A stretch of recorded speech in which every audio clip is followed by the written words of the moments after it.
We've got our roofing underlayment installed along with our drip edge. We've cut back the house wrap to allow for our flashing to be installed and be able to be behind the house wrap. And we're ready to start putting on the roof. As we're looking at the roof from the ground and the wall is on our left-hand side, we will use a left-hand kickout. The kickouts are labeled LH for left hand or RH for right hand. With the J'd Out Kickout Flashing, it's J'd Out here on these two sides. The J channel already installed, so the sider will already know what to do as soon as he gets to this point, and you'll have consistent results every time. First thing we need to do is get down the starter strip. This edge right here of the built-in J channel needs to line up with the edge of the drip along here. I'll just use my finger to feel when the bottom of the J channel is lined up with the edge of the starter strip. There's 6 colors altogether.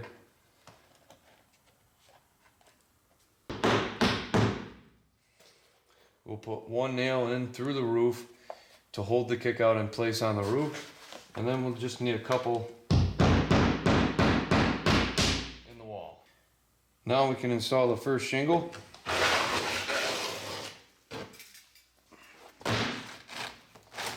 And as you can see here, there is a gap because of the J channel that's built into the kickout flashing. We do want to notch the shingle out around our kickout flashing.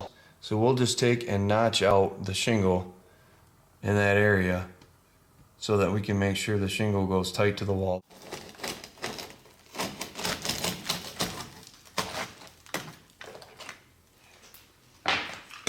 And now I should be able to slide it right over tight to the house like so. Once the J'd Out Kickout Flashing is installed, it is recommended that you tape it in with some high quality peel and stick flashing tape.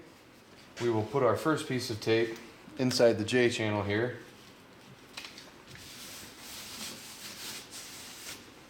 And put the other piece over top.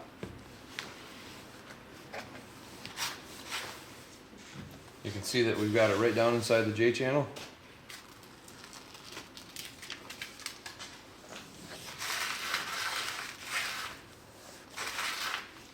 Now that the kickout flashing is all taped in, we can go ahead and start installing the next course of shingles with a step flashing coming right over top of the J'd Out Kickout. If you're using a different size shingle, you can also put another flashing in first and then install your second flashing over top of this shingle. As we run the shingles up the wall, we're installing our step flashing, and then we can fold our house wrap down over top, cut the house wrap out of the way with the kickout flashing, and continue to run up the wall, keeping our flashing underneath of the house wrap. We've got our flashing completely taped in, and we're ready to proceed up the wall with step flashing, lapping over top of the kickout flashing and underneath the house wrap. This is what it would look like when the sider shows up to install the siding on the house. House wrap would be lapped over top of the flashings. Now we can install the fascia and start to run some siding. Now I'm going to show a good way to go around the J'd Out Kickout Flashing using fiber cement James Hardie siding. We've got the siding started around the fascia, the Hardie lap. We've got our J channel pocket that the Hardie siding can tuck behind. So our next piece of Hardie siding will butt up against the fascia and we'll reach up into the pocket of the J'd Out Kickout.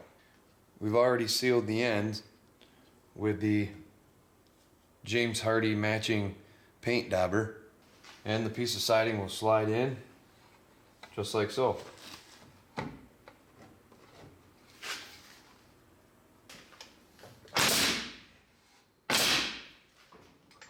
The first piece into the kickout flashing is installed.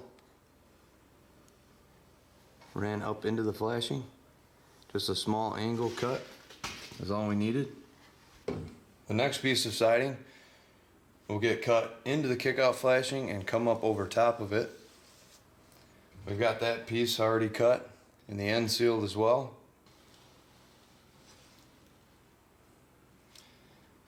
Make sure it's nice and level.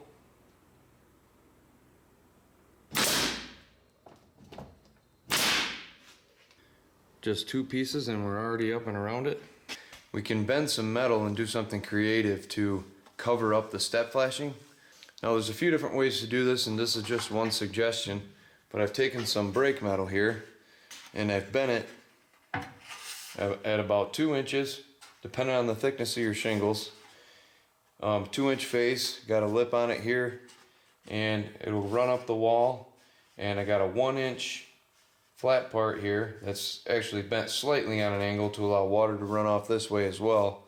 And I've also cut it on an angle so that it can tie in nicely with the J'd Out Kickout. You would put this over the step flashing and run it down to the J'd Out Kickout flashing like so. We don't want to have this flashing up here where it's flush with the flat part of the J'd Out Kickout flashing, because that will allow the water to run into the J pocket and down behind. We want it to be down below about a 1/2 inch so that the water will hit the J'd Out Kickout and run off.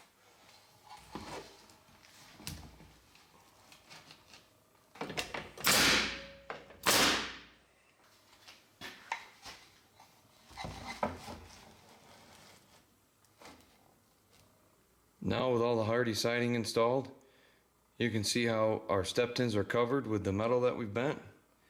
We've got about a 1/4 inch off the metal we bent gap from the hardy siding, and we're down and around the J'd Out Kickout flashing.